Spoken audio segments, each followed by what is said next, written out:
When I sold my hardware store, I never told my daughter I'd bought back her grandfather's lumber mill. And thank God I kept my mouth shut.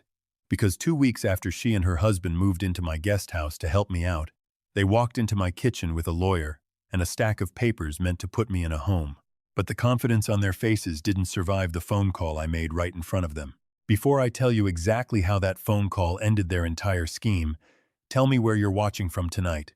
And hit subscribe if you believe family who forgets where they came from deserves to be reminded. Hard. My name is Walter Grady. I'm 66 years old.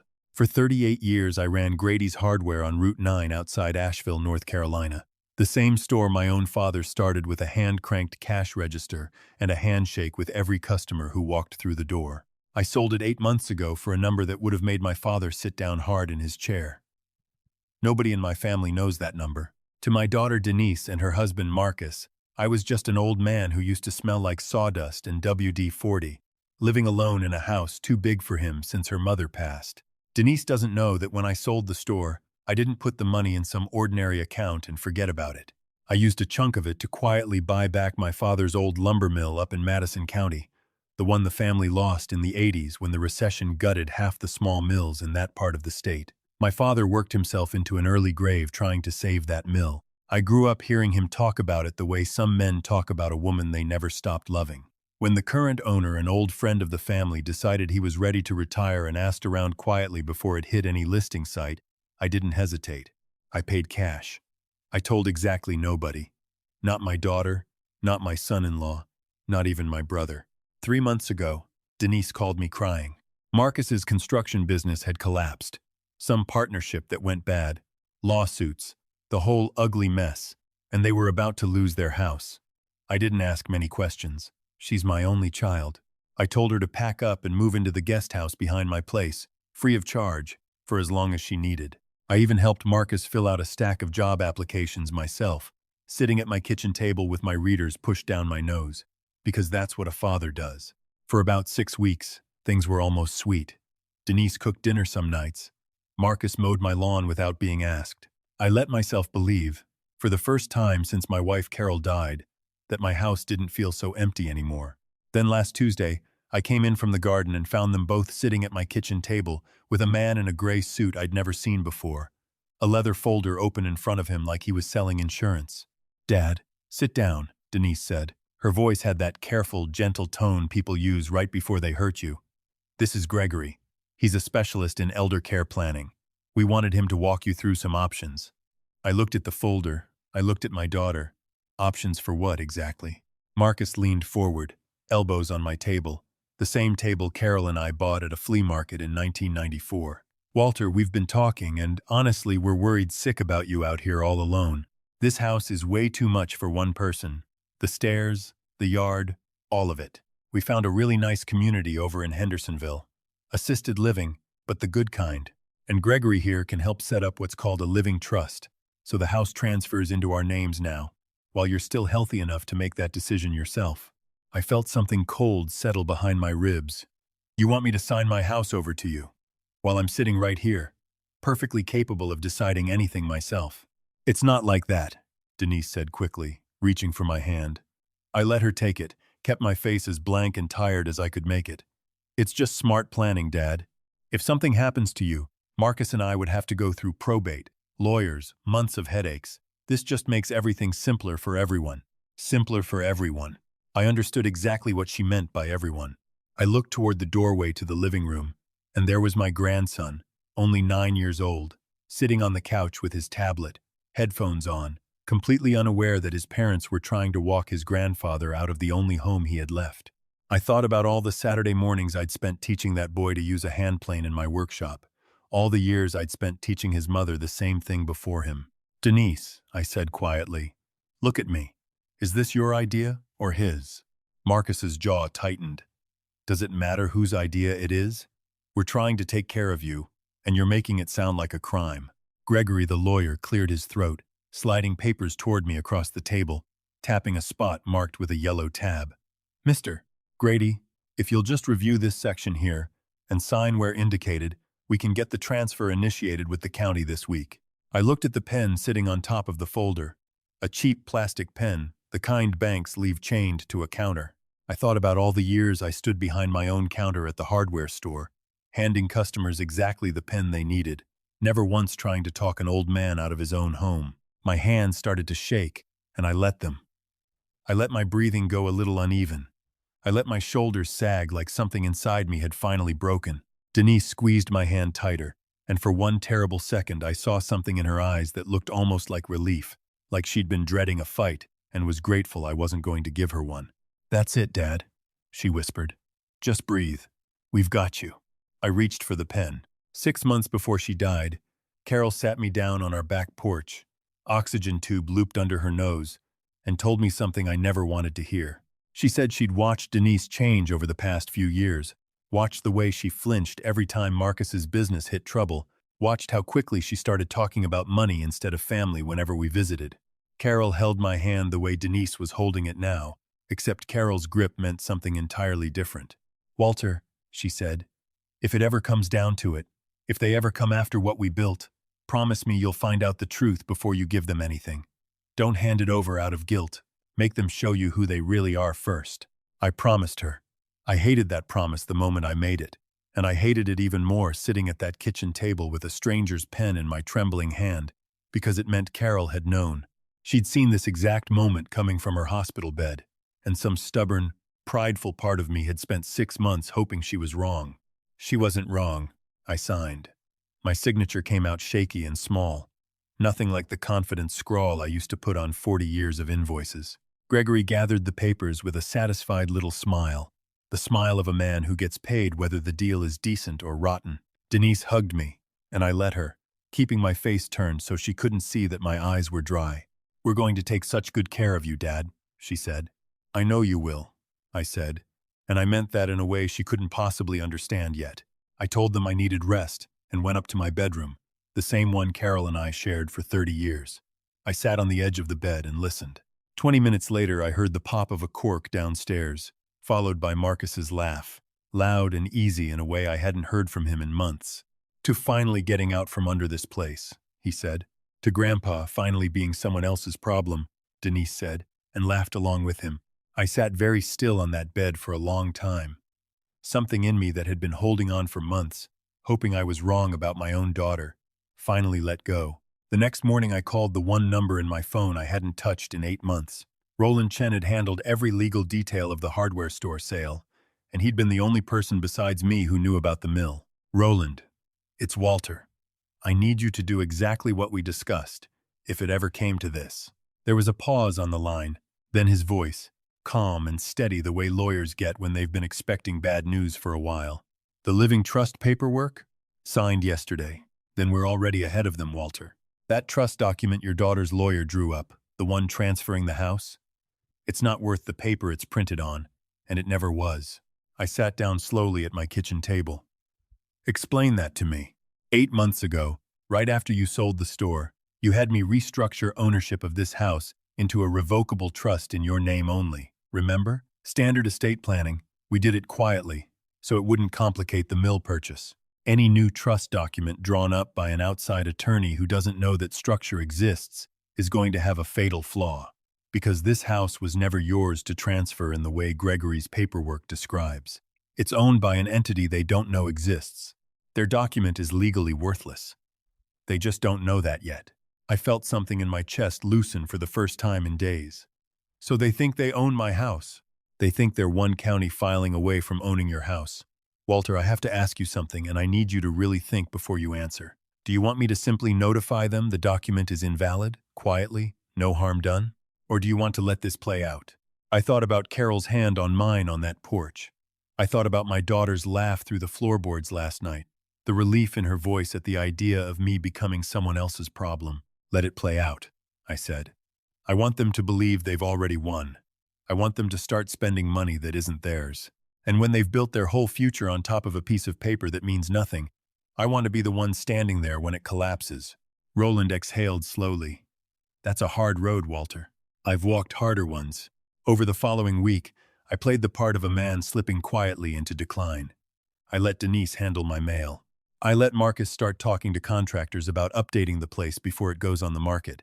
which told me everything I needed to know about their real plan for a house I'd raised their entire family in. I nodded along when Gregory came back with a second document. This one, authorizing them to access a portion of my investment accounts for transitional expenses while the house sale finalized. Roland had already warned me they'd try this next.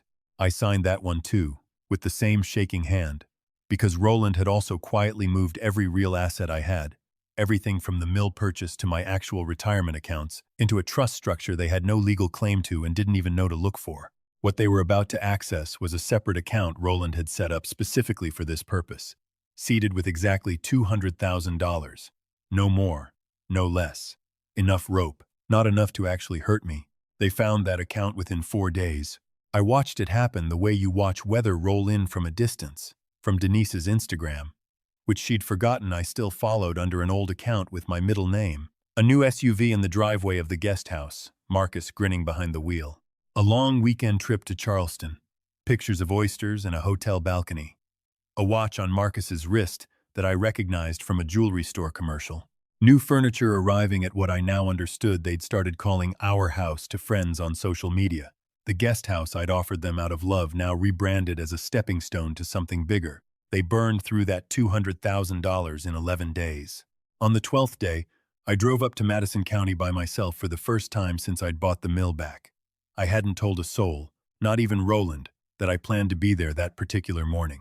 I parked my truck in the gravel lot my father used to park his truck in, and I sat on the loading dock in the cold October air, drinking coffee from a thermos, looking at the old mill building I'd spent 8 months quietly restoring without a single member of my family knowing it existed. I'd hired back 3 of the old mill workers my father used to employ, men in their 70s now, men who remembered exactly what that place used to be before the banks took it. We weren't running it as a commercial mill anymore. I'd converted half the building into a woodworking apprenticeship program for young men and women aging out of foster care in 3 surrounding counties, kids who needed a trade and a reason to get up in the morning more than they needed another government program. Carol used to say that real wealth wasn't what you kept, it was what you were willing to hand to somebody who needed it more than you did. I'd finally figured out how to listen to her. That same morning I got a call from Roland. His voice had an edge I hadn't heard from him before. "Walter, they filed the county paperwork this morning. They're trying to force the transfer through, claiming you're non-responsive to their calls and citing your, quote, cognitive decline as justification for an emergency filing." Something in me went very quiet and very cold. They're saying I'm incompetent. They're saying exactly that in writing to a county clerk. I looked out over the mill yard, at the 3 old mill workers loading fresh lumber onto a flatbed, at the small wooden sign out front that read, Grady and Sons Trade School, a name I'd chosen because I still hadn't given up entirely on the son I never had, only the daughter who'd forgotten what her own name used to mean. Roland set up a call. All of them. Denise, Marcus, and their lawyer. Tomorrow morning. Tell them I want to discuss the transfer in person, that I'm ready to finalize everything. You're going to let them think they've won. One more time. Just one more time. The next morning I drove back down to my house in Asheville, walked through my own front door, and found Denise, Marcus, and Gregory sitting at my kitchen table again. The same table, the same folder, a fresh set of papers spread out and waiting. Denise looked up at me with an expression I used to see on her face, as a little girl waiting to open a birthday present. Pure anticipation, no guilt anywhere in it. "Dad, we're so glad you called. Gregory just needs your signature on the final transfer, and then we can really start moving forward." I sat down slowly in my chair. I looked at the pen sitting on the table, the same cheap plastic pen from before. "Before I sign anything," I said, "I want to make one phone call. I think you should both hear it." I set my phone on the table and dialed. It rang twice, and Roland's voice came through the speaker, clear and calm. "Roland Chen." "Roland, it's Walter. I'm sitting here with Denise, Marcus, and their attorney Gregory. I'd like you to explain to them exactly what you explained to me 2 weeks ago about the ownership structure of this house, and about the trust filing they submitted to the county yesterday claiming I'm not mentally competent to manage my own affairs." There was a long silence at the table. Gregory's face went the color of old paper. "Happy to," Roland said. "Denise, Marcus, this house has been held in an irrevocable trust under Walter's sole control since March, structured specifically so that no outside document, including anything your attorney drew up, has any legal authority over it. The transfer you filed with the county yesterday is not only invalid, it constitutes attempted fraud against a trust. And given the language in your filing describing your own father as cognitively incompetent while simultaneously asking him to sign financial documents, you've created a rather serious legal problem for yourselves. I'd also point out that the $200,000 you accessed over the past 2 weeks came from an account established explicitly to test your intentions, not to fund your lifestyle. Every transaction has been documented. Marcus shot up out of his chair so fast it scraped hard against the floor. This is insane. You set us up. You've been sitting there this whole time letting you think exactly what you wanted to believe, I said, and my voice came out steady, nothing like the trembling old man's voice I'd been giving them for 2 weeks. That I was too weak and too tired to notice what my own daughter was doing to me. Denise's face had gone pale. Her hand pressed flat against the table like she needed something solid to hold on to. Dad, please, we can explain. We were scared. Marcus's business. We panicked. You didn't panic when you called me cognitively incompetent in a county filing, Denise. You calculated that.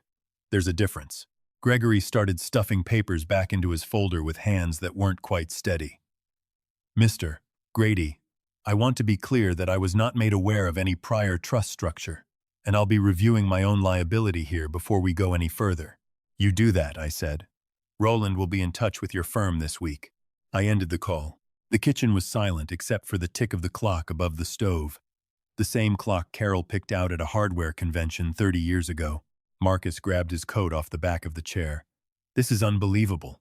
You'd rather destroy your own family than just let us help you. You weren't helping me, Marcus. You were burying me while I was still breathing, and you were doing it with my daughter's blessing. He looked at Denise like he expected her to fight for him, and when she didn't say anything, when she just sat there staring at the table with tears running silently down her face, he shook his head and walked out the front door. I heard his new SUV start up in the driveway a minute later, and then the sound of gravel under tires as he left. Denise stayed in her chair. For a long time, neither of us said anything. I heard you and Marcus that night, I finally said. Through the floor, popping champagne, toasting to getting rid of me. She flinched like I'd struck her. Dad, I didn't mean...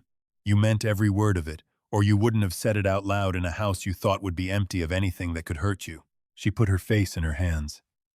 I sat there and watched my daughter cry at the kitchen table where I'd once taught her to do long division, and I felt the same ache I imagine every father feels in that exact moment. The wish that things could be simple again, twisted together with the certainty that simple would only mean letting her do this to me again in 5 years, or 10. What happens now? She asked quietly. Now you and Marcus figure out how to survive on what you actually have, instead of what you thought you could take from me. The guest house is still yours, through the end of the month. After that, you'll need to make other arrangements. You're kicking me out. I'm letting you go. The same way your mother let go of every illusion she had about people long before I was ready to. I love you, Denise. I will always love you. But loving you does not mean handing you the rest of my life to spend however you please. I drove back up to Madison County that same afternoon. I sat on the porch of the old mill office as the sun went down behind the ridge, the same ridge my father used to watch from that exact spot 60 years earlier. I thought about Carol, about the promise I made her on our back porch, about how right she'd been about all of it, and how much I wished, for her sake and mine, that she hadn't been. I don't know if Denise and Marcus will ever recover from what they tried to do, or if they'll spend the rest of their lives blaming me instead of themselves for it. I know that Roland tells me the fraud filing alone could mean real consequences for both of them. Consequences I chose not to soften because Carol taught me that protecting people from the truth about themselves isn't love. It's just a slower, quieter way of letting them destroy everything around them, including you. 3 of my grandson's college fund accounts are still intact, untouched by any of this, because some things a father protects no matter what the parents do to each other. He still doesn't know the details, and I intend to keep it that way as long as I can, though I imagine one day he'll ask why his grandfather stopped inviting his parents to Sunday dinner. I still sit on that mill porch most evenings now, coffee in hand, listening to the same river my father used to listen to, watching young people who never had a real chance learn to build something with their hands instead of tear something down with them.